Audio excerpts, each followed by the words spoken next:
마태복음 5장 우리가 산상수훈 이제 팔복의 마지막 부분까지 왔습니다. 어떤 교회는 이 산상수훈 마태복음 5장, 6장, 7장 이 산상수훈을 성도님들이 매일 한 번씩 읽게 하더라고요. 매일 산상수훈을 한 번씩 꼭 읽으라고.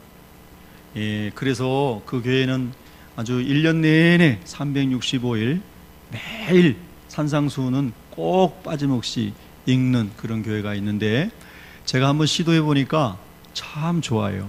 이 산상수훈은 예수님의 메시지의 핵심이잖아요. 참 너무너무 좋고요. 또 특별히 우리가 지금 묵상하고 있는 이 팔복은 우리의 영혼을 정말 주님이 원하시는 영혼으로 잘 가꿔주는 그런 말씀입니다. 그래서 우리가 어떠한 상황에 있더라도 이 말씀을 읽고 묵상하다 보면 다시 우리 영혼이 있어야 할 자리로 탁 내려가는 것을 볼 수가 있습니다. 우리가 산상수훈을 묵상하면서 첫 번째 계단, 천국에 오르는 사다리와 같다, 계단과 같다, 이렇게 팔복을 비유를 했는데요. 첫 번째가 심령이 가난한 것이었잖아요. 그러니까 우리 인간은 벌써 여러 가지로 이 마음이 비대해져 있는데, 하나님 앞에 나가고 하나님을 만나고 은혜를 받는 축복의 문이 첫 번째가 그 비대해진 것을 털어내는 겁니다. 여러분, 우리 남자들은 되게 청소년 시절에 태권도를 다 한 번씩 해보셨을 거예요. 그죠? 태권도에 앞차기가 있어요. 저도 태권도를 배운 적이 있었는데요. 그때는 몸이 날씬하니까 앞차기를 하면 무릎이 이마까지 올라갔었습니다. 무슨 얘기인지를 모르시는데, 근데 지금은 여러분 앞차기를 해보시려면 남자분들 어떠세요? 배가 가로막고 있죠. 그래서 앞차기가 잘 안 되고 잘못 앞차기 하려다가 뒤로 넘어가는 수가 있습니다. 그리고 다리에 인대가 늘어날 수가 있습니다. 그만큼 우리도 모르는 사이에 세월이 가면서 몸이 비대해진 겁니다. 그래서 몸이 무거워지고요, 움직이기가 싫어지죠, 갈수록. 자, 영적으로도 마찬가지 아니겠습니까? 영적으로도 우리의 영혼이 늘 산상수훈을 이 말씀을 묵상하면서 심령이 가난한 계단부터 시작해서, 그래서 내가 이렇게 보잘것없고 연약하고 흠이 많은 존재구나, 하나님을 기준으로 봤을 때 나는 죄투성인 사람이구나, 무식한 사람 중에 무식한 사람이구나, 내가 교만한 사람 중에 교만한 사람이구나, 내가 하나님 앞에 헌신한 것이 아무것도 없는 사람이구나, 이렇게 자꾸 심령이 가난해지면 그 다음에 애통하는 마음이 생긴다는 겁니다. 하나님, 내가 이대로, 이 모습 이대로 어떻게 하나님 나라에서 하나님을 배울 수 있을까요? 그러면서 가슴을 치는 일이 일어나기 시작합니다. 내가 내 자신을 돌아볼 때마다 눈물 흘리는 그런 일이 시작이 되는 겁니다. 그리고 그렇게 애통하고 나니까 하나님이 온유한 마음을 주십니다. 누구에게든지 어디 가서든지 함부로 말할 수 없는 그런 마음을 주십니다. 왜냐하면 나에게 자랑할 것이 아무것도 없기 때문이죠.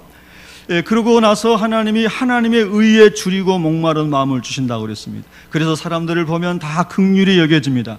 불쌍히 여겨집니다. 그리고 그 마음에 청결함, 하나님으로 인한 거룩한 마음이 계속해서 들어옵니다. 그 결과 모든 사람과 화평하게 됩니다. 그런데 여러분, 오늘 우리가 묵상하게 될 마지막 관문은 뭐냐면 핍박을 받는다는 겁니다. 자, 첫 계단과 마지막 계단을 보면 첫 계단은 심령이 가난함으로 시작합니다. 마지막 계단은 뭐냐면 그리스도인의 승리는 박해를 이겨야 된다는 것입니다. 여러분, 예수님은 결국 승리하는 비밀을 가르쳐 주시기 위해서 우리의 출발점을 심령이 가난한 것에서부터 가르쳐 주신 겁니다. 우리의 심령이 가난해져서 우리의 것이 다 비워지고 내려놔지지 않으면 결국은 의를 위하여, 즉 주님을 위하여, 복음을 위하여, 하나님 나라를 위하여 박해를 받을 수 있는 사람이 못 된다는 것이죠. 즉 하나님의 나라를 위하여 핍박도 감당할 수 있는 사람은 마음이 가난한 계단부터 점진적으로 우리의 영혼이 성숙되고 주님으로 채워지고 말씀으로 채워질 때에 예수님을 위한 핍박도 감사함으로 받는 영적인 깊이가 들어간다는 겁니다. 여러분, 저와 여러분이 다 그런 사람이 되시기를 바랍니다. 우리 옆 사람에게 인사하십시다. 마라나타. 아멘. 주 예수여 어서 오시옵소서. 다 같이 시작. 아멘. 주 예수여 어서 오시옵소서. 또 여기서 인사합시다. 천국까지 승리하십시다. 예. 여러분 정말로 그런 하나님 안에서 영적인 목적을 가지고 또 목표를 가지고 날마다 전진할 수 있기를 축복합니다. 교회 밖에서 세상에 살면서 목표도 상실하고 목적 없이 의식 없이 혹 살았을지라도 주님 앞에 올 때마다 말씀 앞에 바로 새로워져서 또 우리가 바로 세워져서 주님의 사람으로 살아갈 수 있기를 축복합니다. 여러분 오늘 박해, 환난, 핍박이라고 하는 그 말씀 바로 앞이 화평이잖아요. 할 수만 있으면 모든 사람으로 더불어 평화하라 이렇게 말씀하셨어요. 그리고 그 다음에 나오는 말씀이 뭐냐면 복음 때문에 박해도 받을 수 있다는 겁니다. 박해는 평화입니까? 안 평화입니까? 여러분 박해가 평화예요? 아니에요? 아니잖아요. 그러면 모든 사람과 더불어 평화하라고 말씀하셨는데 또 박해는 웬 말씀인가? 그렇잖아요. 이게 우리 그리스도인들이 가지고 있는 두 가지 어떤 우리 안에 있는 영적인 이미지예요. 우리는 복음 때문에 모든 사람과 평화해야 되지만 또 복음으로 인해서 평화가 깨지고 핍박을 받을 수도 있다는 것입니다. 왜 그럴까요? 여러분 예수 그리스도만 고백하고 하나님만 예배하려고 하는 사람들에게서 일어나는 핍박이 있기 때문입니다. 자, 여러분 예수님 말씀하셨어요. 빛이 세상에 왔으되 어둠이 빛을 깨닫지 못하더라. 그럼 깨닫지 못하는 것으로만 끝나는 게 아니라 어둠이 예수님을 박해하고 예수님 십자가에 못 박게 하고 예수님을 저주하고 예수님의 뺨을 치고 예수님을 능멸하고 예수님을 죽게 했지 않습니까? 즉 하나님을 알지 못하는 영적인 세계에서 마귀의 지배 아래에 있는 어둠의 영들의 지배하고 있는 불순종의 아들들 가운데서 역사하는 악한 영의 지배를 받고 있는 어둠의 사람들은 빛을 모르기 때문에 예수님을 대적한 겁니다. 그래서 예수님이 구원자로 왔지만 그들에게 구원이 이루어지지 않은 것입니다. 자, 오늘날도 마찬가지입니다. 좋은 게 좋은 거지. 여러분 이런 말은 좋은 것 같지만 예수 믿는 사람들이 복음을 고수하는 데 있어서는 아주 마귀적인 용어인 것입니다. 여러분 오늘 세상의 마귀는요 좋은 게 좋은 거야. 예수 믿는 사람들 꼭 그렇게 티낼 필요 있어? 예수를 꼭 그렇게 광신적으로 믿어야 돼? 예수를 꼭 그렇게 예수만 믿어야 구원받는다고 전도할 필요가 뭐가 있어? 그렇게 얘기하지요. 그러니까 예수 믿는 사람들이 복음을 전하다가 평화가 깨질까 봐서 그 말을 못합니다.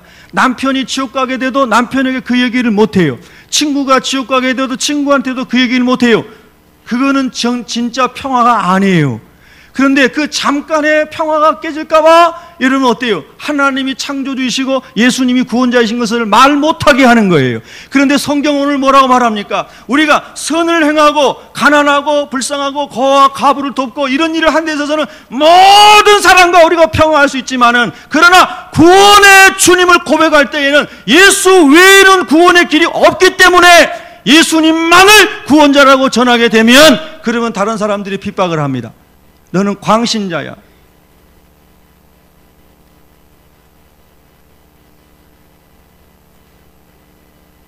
그래서 예수님이 맨 마지막 계단에 말씀하신 거예요.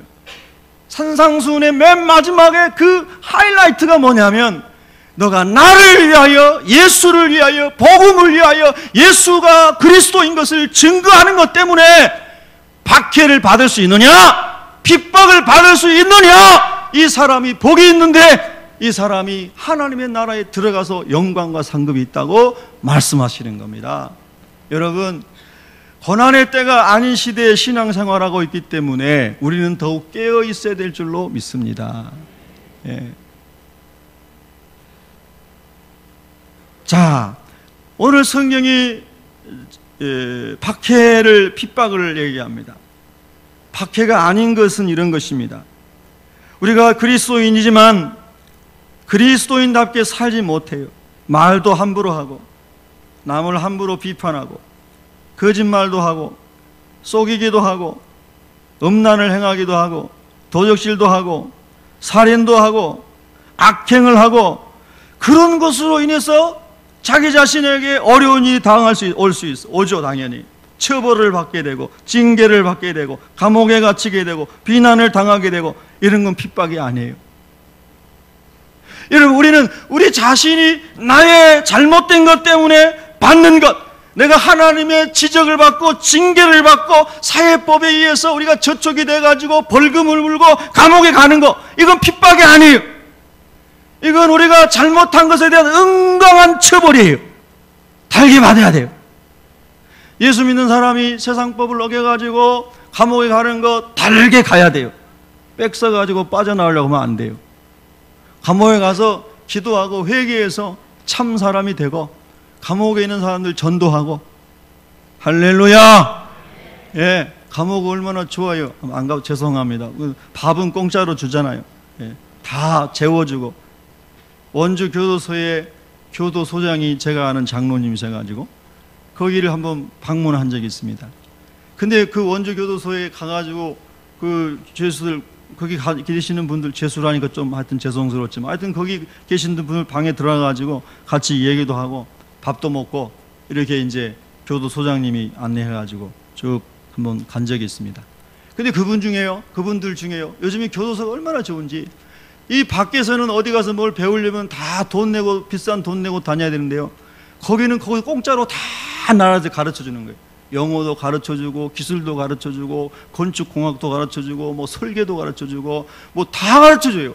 그래서 거기서 자기가 마음만 착실하게 먹으면 거기서 공짜로 먹고 자고 아주 엘리트 자원들이 가가지고, 교수위원들이 가가지고 다 가르쳐 주니까 거기서 공부해가지고 자격증을 짜가지고 장인이 된 사람을 봤어요. 장인. 우리 장인어른이 아니고 아주 실력이 뛰어나가지고 장인이라고 인정받은 사람. 그래가지고 이 사람이 나와가지고요, 큰 회사에 취업을 하고. 예? 할렐루야. 그 인생이 감옥에 안 갔으면은 계속 망가졌을 인생이에요. 근데 거기 있으면서 나라의 보호를 받고, 나라에 여러분이 세금 낸 것으로 좋은 사람들 보내가지고 교육시켜줘서 그분이 기술을 연마해가지고 아주 건강한 사회인으로 나와가지고 사회에 기여하더라니까요.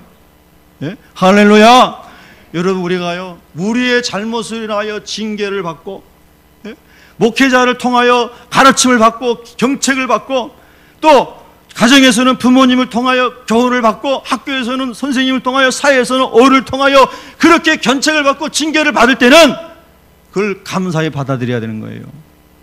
아멘. 한 번도 안 하시네. 네. 하여튼 쓴소리는 다시 일하는데 쓴소리가 보약입니다, 여러분. 네. 하나님은요, 하나님의 자녀에게만 징계하시고 견책하신다고 그랬어요. 하나님의 자녀 아닌 사람에게는요, 하나님이 그런 얘기 안 하신다고 그랬어요. 사생자라고 그랬어요.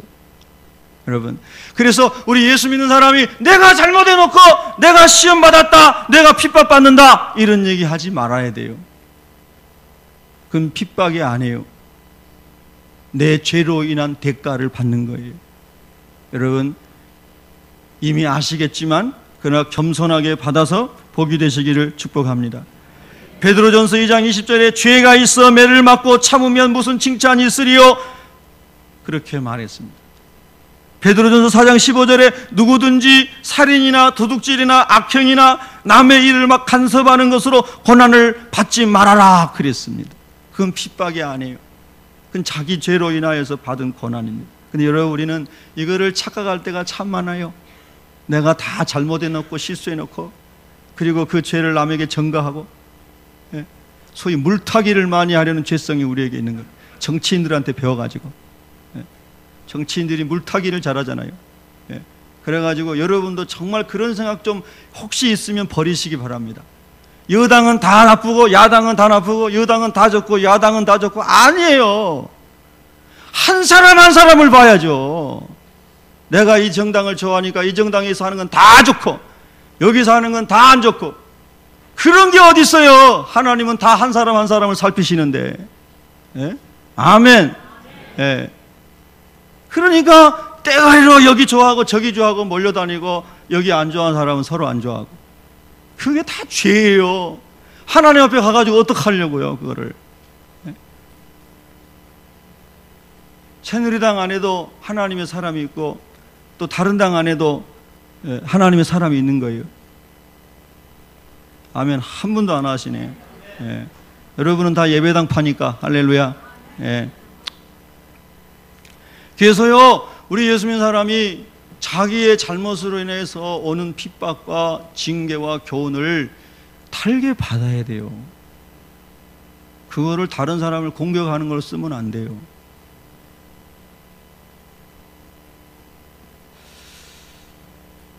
예수님이 의이십니다. 예수님이 의예요. 고린도전서 1장 30절에 보면 너희는 하나님으로부터 나서, 여러분 하나님으로부터 영적으로 다시 태어나셨습니까? 아멘이에요. 여러분 하나님의 자녀예요. 그리스도 안에 있고, 여러분 예수님 안에 있습니까? 여러분이 주인인 거 아니에요. 여러분이 예수님이 주인이십니까? 그리스도 예수 안에 있고, 예수는 하나님으로부터 나와서 우리에게 지혜와 의로움과 그랬습니다. 거룩함과 구원함이 되셨다 그랬습니다. 그러니까 우리의 의로움이 되신 분이 누구세요? 예수님이십니다. 예수님을 위해서 핍박을 받는 사람이 그래서 복이 있다고 말을 합니다. 여러분 지난 한 주간 지나갔습니다. 예수님 때문에 핍박 받아보셨나요? 예수님 전하시면서 욕 잡숴 보셨어요? 예수님을 위해서 열심히 기도하고, 예수님을 위해서 열심히 교회를 섬기고, 예수님을 위해서 부족한 주의 종을 열심히 통역하고, 예수님을 위해서 여러분의 목장의 목자를 열심히 통역하면서 여러분 땀 흘리고 눈물 흘려봤어요? 그것이 중요하단 말입니다. 우린 너무 신앙생활이 단맛에만 입이 들어가지고 다 내게 좋고 달콤하고 좋은 얘기만 하면은 좋게 생각하고, 그렇지 않으면은 다 싫어하고, 여러분 이런 어린아이적 신앙에서 빨리 벗어나야 됩니다. 네. 할렐루야.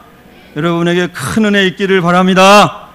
디모데후서 3장 12절에 보면 무릇 그리스도 예수 안에서 경건하게 살고자 하는 자는 박해를 받으리라 그랬습니다. 그러니까 박해가 없는 사람은 경건하게 안 살고 있다는 것입니다. 여러분 사실은 주일날 예배당에 와가지고요, 이렇게 막 찬양하고 예배하는 것은 쉬운 거예요. 얼마나 쉬워요. 그리고 얼마나 즐거워요. 그러나 밖에 나가서 예수 그리스도를 대적하는 사람들에게 예수 그리스도를 전하고 예수님의 사람으로 빛처럼 사는 것은 그렇게 녹록하지 않죠. 그죠? 오늘 여러분에게 하나님 도전하시기를 축복합니다. 경건하게 살고자 하는 자는 박해를 받으리라. 경건하다는 게 뭡니까? 하나님처럼, 하나님이 원하시는 것, 하나님이 기뻐하시는 것을 하고 살아가려고 하는 사람은 박해가 있다는 겁니다. 몇 가지 예를 들어보면, 하나님 사랑하는 사람은 하나님만을 섬기기 원합니다. 여러분도 하나님만 섬기기 원하십니까? 저는 어젯밤에 아주 오래전에 한 20년 전에 읽었던, 신학교 다닐 때 읽었던 책을 서재에서 문득 그 책이 눈에 딱 들어오더라고요. 그래서 빼가지고 한번 쭉 읽었습니다. 한 12시 반까지 다 읽어지더라고요. 그 책 제목이 뭐냐면 무엇이 다른가입니다. 무엇이 다른가. 미국의 학자가 쓴 책입니다. 무엇이 다른가라고 하는 내용은 뭐냐면 예수가 그리스도이시고 하나님만이 우리의 아버지심을 고백하는 기독교의 핵심 복음에서 계속해서 다른 것들이 들어와가지고 복음 아닌 것들이 복음인 척 돼버린 그런 많은 것들을 성경적으로 구분해내는 책입니다. 그래서 복음과 다른 것들이 얼마나 많이 교회 안에 들어왔고, 그리고 얼마나 복음과 다른 이단과 사이비 종교들이 많이 일어났는가에 대해서 성경적으로 딱 분류하는 것입니다. 너무나 중요한 책이죠. 정신없이 빨려 들어가서 다시 읽는데 얼마나 복음이 귀한지 말입니다.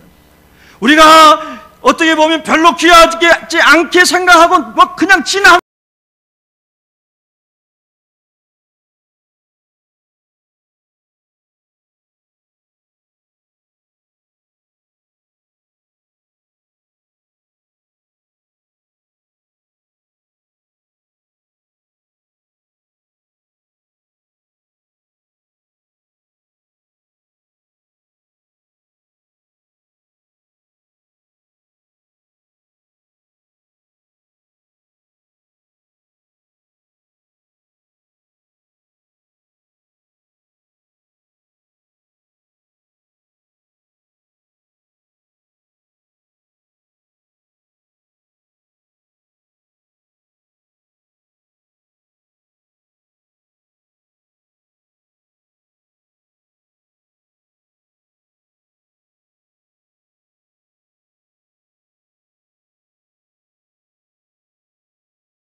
그래서 내가 살면 내 주변에 있는 사람이 다 살아나는 겁니다.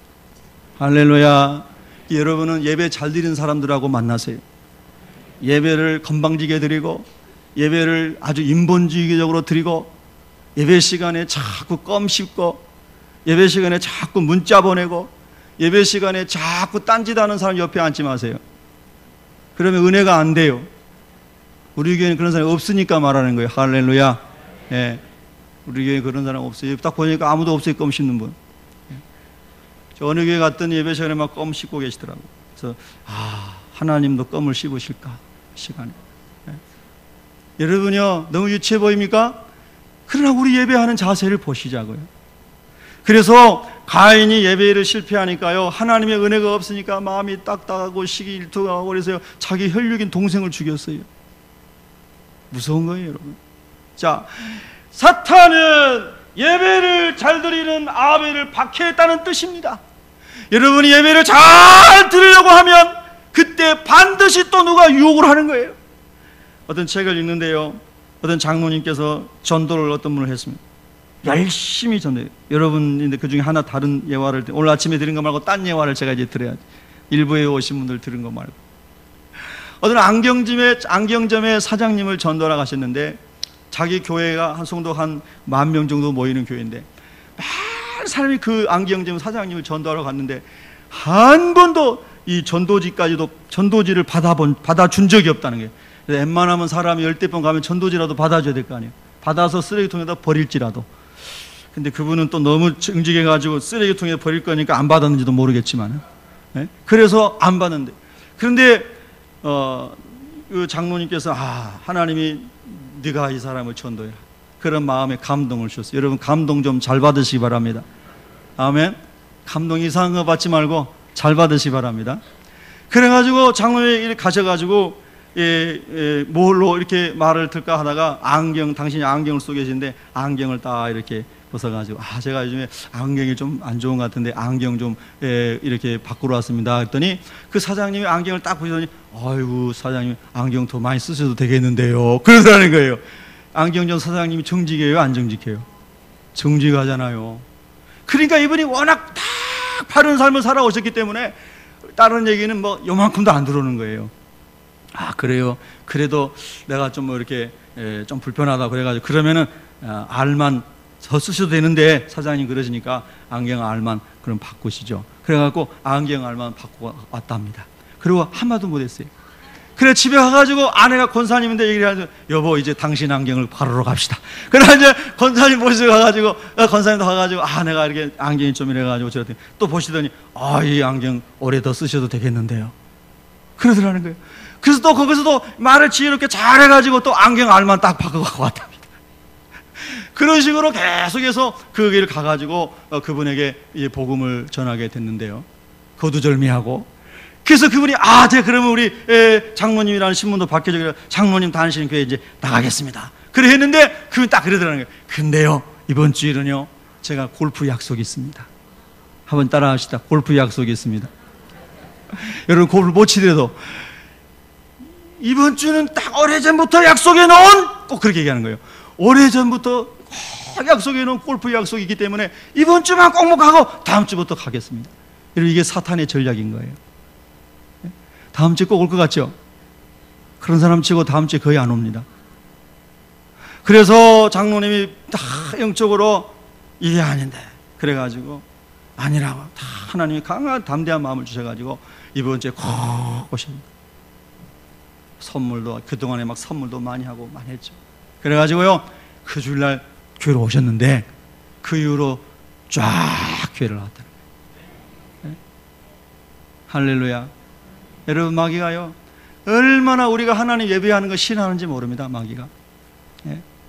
여러분 성도 여러분 주일날 예배 빼먹고 약속하는 거 다 약속하지 마시고 취소하시기 바랍니다. 그리고 하나님께 예배 드리는 것을 생명처럼 여기시기 바랍니다. 예? 아멘. 할렐루야.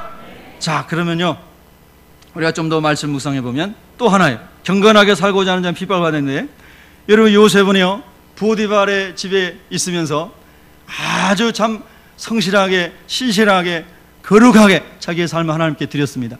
근데 보디발의 아내가 이 요셉을 유혹하는 겁니다. 자기 남편이 경호실장이니까 꽤 괜찮은 사람일 텐데, 근데 자기 남편은 놔두고 요셉은, 젊은 청년 요셉을 유혹하는 거예요. 예.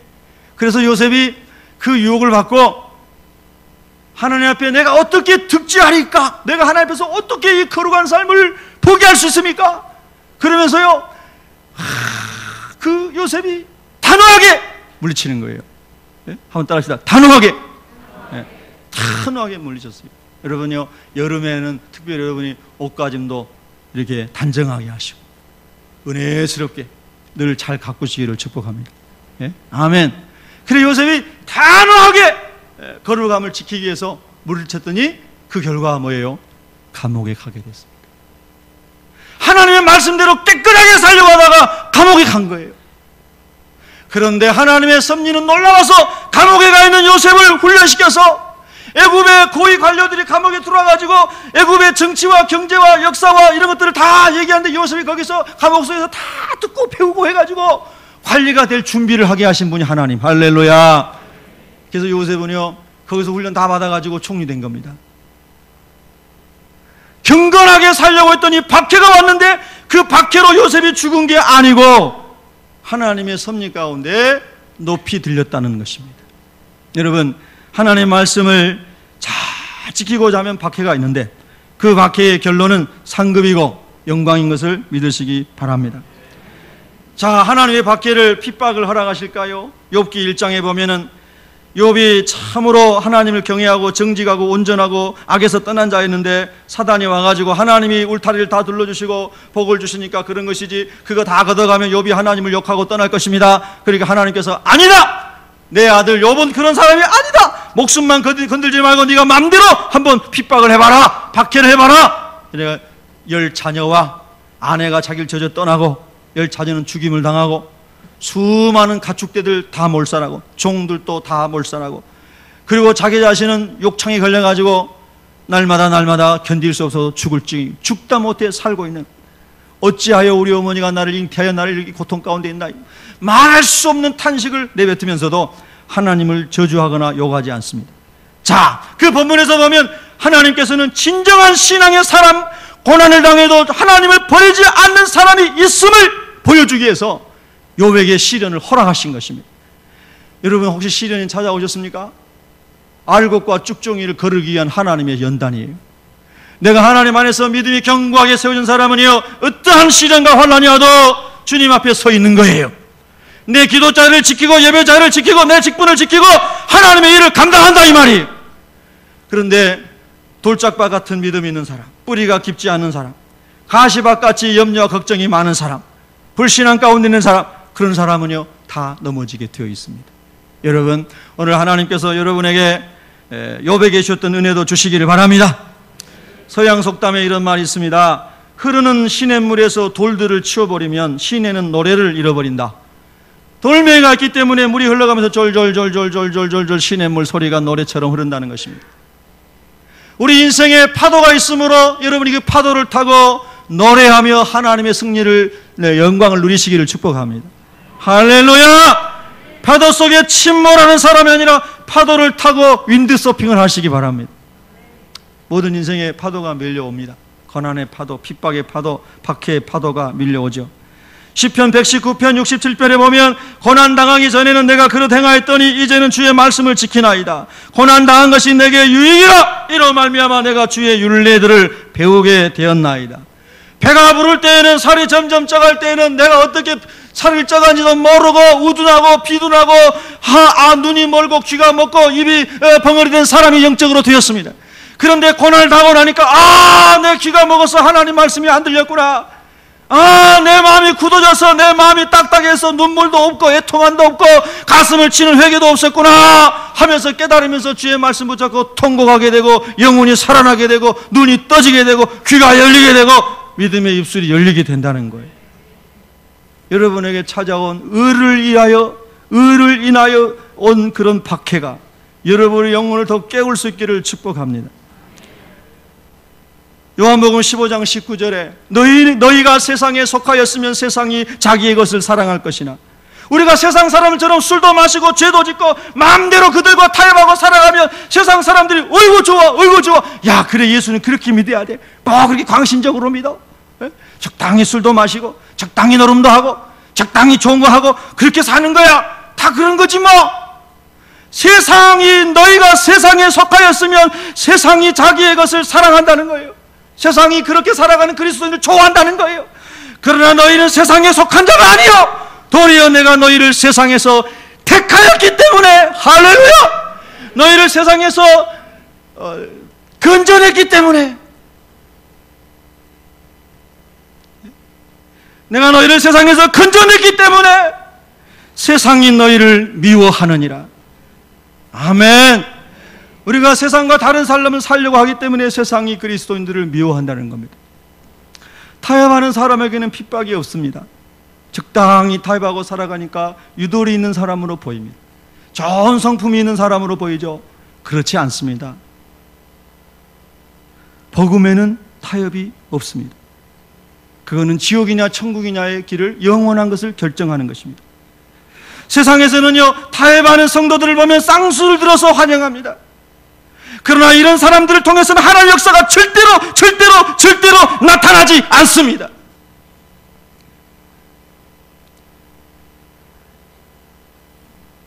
세상은 세상과 타협하는 사람을 환호합니다. 그러나 하나님은 의를 위하여 핍박을 받기를 결단하는 사람을 환영하는 것입니다. 복음을 위해서 여러분 핍박받으며 사시기를 바랍니다. 여러분, 예수님 때문에 눈물을 흘려본 적이 얼마나 되셨습니까? 잃어버린 영혼 때문에, 연약한 주의 종 담임 목사를 위해서 여러분 눈물을 흘려 기도하고 계십니까? 여러분, 목장의 목원들을 위해서, 또는 목원들은 목자와 목모를 위해서, 교회학교 선생님을 위해서, 교회학교 선생님은 교회학교 아이들을 위해서 여러분 그렇게 울고 계십니까?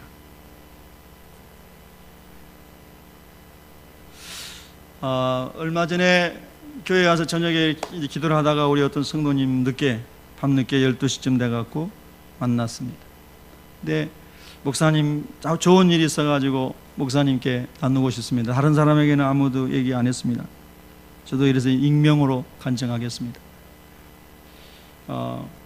딸이 다른 나라에 가가지고 공부를 하고 있는데 하나님 앞에 늘 이렇게 기도하면서 매일 말씀 묵상하고 하나님 뜻 가운데 살려고 그렇게 하고 있는데, 아직 석사학위밖에 받지 않았는데, 공학 쪽에 공부를 하는데 석사학위밖에 아직 공부 받지 않았는데 교수로 되고 싶어갖고 어플라이를 했는데요, 미국의 유명한 대학에 교수로 채용이 됐다는 거예요. 여러분, 이 말이 무슨 뜻인지는 모르니까 아멘이 안 나오시는가 본데, 미국에서 박사학위를 받은 사람이 얼마나 많습니까? 근데 미국 대학에 릴 암스트롱이라는 우주 비행사 아시나요? 그 사람이 나온 대학이에요. 그 대학에 교수가 됐다는 거예요. 석사학위가 가지고. 그리고 금년 말까지 박사학위를 받아가지고 제출하는 걸로. 연봉도 많이 주고, 애들 말로 연봉도 빵빵하게 주고. 여러분, 우리가 생각하는 공식으로는 될 수 없는 일이, 하나님을 사랑하고 매일같이 기도하고 묵상하고 하나님께 매달리는 사람에게 하나님 은혜를 주신 거예요. 그 사람은 30 중반이 안 된 사람이에요. 여러분요, 우리가 어떻게 하면 하나님 중심으로 살 수 있을까요? 세상과 구별돼서 하나님의 사람으로 살 수 있을까요? 이것이 우리의 신앙생활의 중요한 이슈가 되어야 되는 것이죠. 하나님 말씀 묵상하는 게 참 많은데요, 핍박은요 주님을 체험하는 기회가 되는 것입니다. 누가복음 9장 23절에 또 무리에게 이르시되 아무든지 나를 따라오려거든. 예수님 누구나 따라갈 수 있습니다. 누구나 예수님께로 올 수 있고 교회에 올 수 있습니다. 그런데 자기를 부인하고 날마다 제 십자가를 지고 나를 따를 것이니라. 자기 부인이 없으면 주님의 제자가 될 수가 없습니다. 날마다 자기를 부인하고 자기의 십자가를 지고 나를 따를 것입니다. 할렐루야. 예수님이 제자 12명인데요 11명이 갈릴리 출신들입니다. 어부 출신들입니다. 가룟이라는 사람은 가룟이라고 하는 동네 출신입니다. 가룟. 그런데 이 가룟유다 대신에 마띠아라는 사람이 또 뽑혀서 12명의 사도들이 성령을 받아서 복음을 전했습니다. 베드로는 로마에서 십자가에 거꾸로 매달려 순교했습니다. 마가는 알렉산드리아에서 기도하면서 순교했습니다. 빌립은 소아시아에서 십자가를 지고 죽었습니다. 바돌로메는 가죽이 벗겨지는 비참한 톱으로 켜지고 가죽이 벗겨지는 죽임을 당했습니다. 도마는 인도에서 톱으로 잘려 죽었습니다. 나는 예배한다, 나는 예배한다 외치면서 순교했다고 합니다. 마태는 에티오피아에서 창에 찔려 순교했습니다. 마띠아는 예루살렘에서 돌 팔매질을 맞고 쓰러진 다음에 목이 잘려서 순교했습니다. 안드레는 에데사에서 십자가에 못 박혀 순교했습니다. 누가는 헬라에서 감람나무에 매달려 순교했습니다. 바울은 로마에서 칼에 목이 떨어지면서도 예수를 부르다가 순교했다고 합니다. 사도 요한은 100살까지 온갖 시련을 겪다가 죽어갔는데 살아있는 순교자였다고 합니다. 초대교회 교부였던 터툴리아는 순교자의 피는 교회의 종자가 된다 이렇게 말했습니다. 순교자의 피값으로 교회가 세워졌다는 겁니다. 기독교 역사에 300년, 서기 300년까지 그때까지 엄청난 순교자들이 많았고 교회의 부흥이 일어났습니다.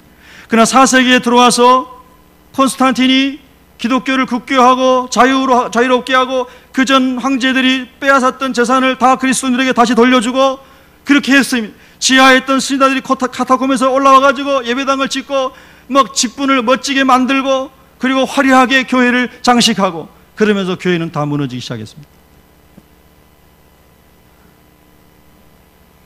여러분, 복음을 위해서 핍박을 받고 박해를 받는 목사, 복음 때문에 눈물 흘리는 장로, 권사, 안수집사, 집사, 성도들, 할렐루야. 그것이 오늘 우리 모든 교회 가운데 일어나야 될 영적인 부흥인 것이죠. 우리 한국교회, 우리 교회 어느 교회나 막론하고 다 이 예수님 때문에 욕을 먹고 핍박을 받는 사람들이 일어나야 한다. 로마서 8장 18절에 보면 생각하건대 현재의 고난은 장차 우리에게 나타날 영광과 좋게 비교할 수 없도다. 여러분 믿으십니까? 우리 인생은 짧게 지나가는 줄로 믿습니다. 소아시아 7교회 가운데 가장 극심한 박해와 고난이 있었던 교회가 서머나 교회입니다. 서머나 교회는 사도 요한의 제자였던 폴리캅이 감독으로 있었습니다.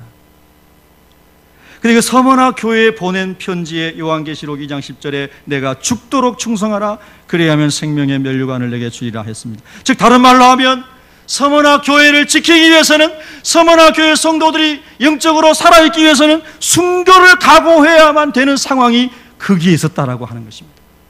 교회를 세우고 교회를 지키고 영혼들을 살리기 위해서는 서머나 교회 성도들이 순교를 각오해야 됐다는 거예요. 여러분, 저 밑에 내려가면 제암리 교회라는 데가 있습니다. 제암리, 경기도 저쪽에. 그 교회 성도들이 다 그 안에 갇혀가지고 밖에서 못을 받고 불을 태워서 그 안에서 어린아이와 할아버지, 할머니, 엄마, 아빠, 그 교회 전교인이 다 불타 죽었어요.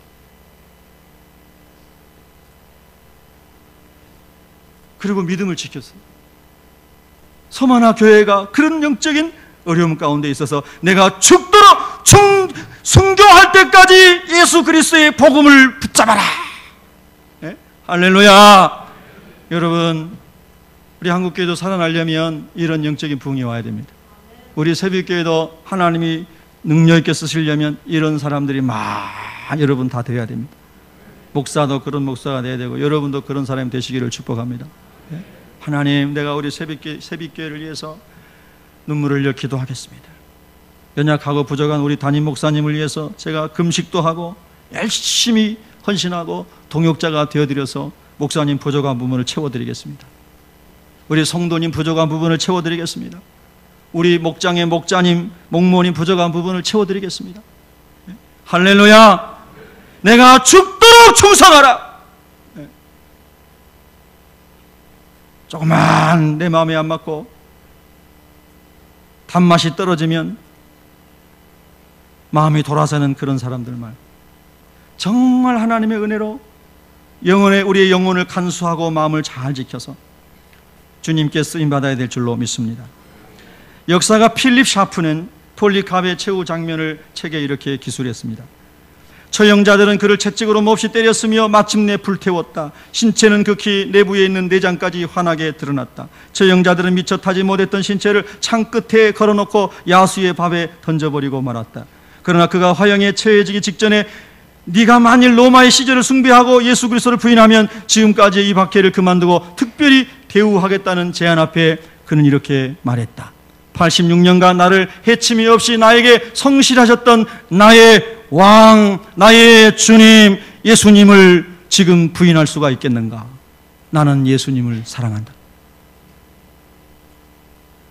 예수님을 사랑한다는 말 때문에 그는 처참하게 죽어갔지만 마지막 순간에도 나는 예수님을 사랑한다. 예수님 때문에 박해를 받고 죽었습니다. 여러분, 요한계시록 21장을 한번 펼쳐보시기 바랍니다. 요한계시록 21장 4절.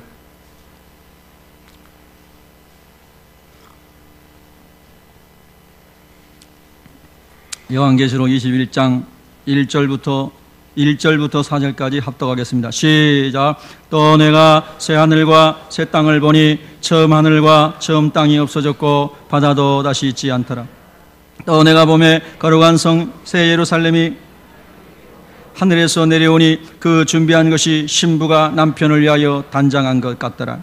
내가 들으니 보좌에서 큰 음성이 나서 이르되 보라, 하나님의 장막이 사람들과 함께 있으며 하나님이 그들과 함께 계시리니 그들은 하나님의 백성이 되고 하나님은 친히 그들과 함께 계셔서 모든 눈물을 그 눈에서 닦아주시니 다시는 사망이 없고 애통하는 것이나 혹하는 것이나 아픈 것이 다시 있지 아니하리니 처음 것들이 다 지나갔음이로라. 할렐루야. 땅에 있는 것들, 처음 것들은 다 지나갈 때가 오는 줄로 믿습니다. 할렐루야. 고난도 지나가고 환난도 지나가고 눈물 골짜기도 지나가고 가난의 때도 지나가고 억울한 때도 지나가고 상한 마음도 지나가고 다 지나갈 때가 올 줄로 믿습니다. 할렐루야. 질병도 지나갈 때가 올 줄로 믿습니다. 그런데 여러분, 4절에 보면 모든 눈물을 그 눈에서 닦아주신다 하였습니다. 여러분, 주님 앞에 갔을 때에 주님께서 닦아주실 여러분의 눈물은 있습니까? 내 인간의 욕심을 위한 눈물이 아닌 주님의 의를 위해서 흘린 눈물, 교회를 위하여 흘린 눈물, 복음을 위하여 흘린 눈물, 주님의 사람들을 위하여 흘린 눈물 많이 있으셔서 주님이 여러분 눈물 닦아주실 수 있기를 바랍니다. 우리 찬송 한 장 하려고 합니다. 나 주만 위에 라는 찬송인데요, 주여 나의 생명 나의 정성 드립니다. 아시나요? 아시는 분 같이 찬양하겠습니다.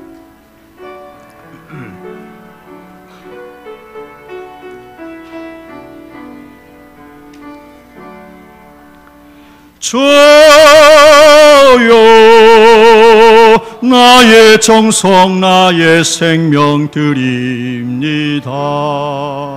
이 작은 나의 생명 나의 정성 다해 주님만을 위하여서 살기 원하오니 주여 잡아주소서 나를 잡으소서 주님만을 위하여 살게 하소서.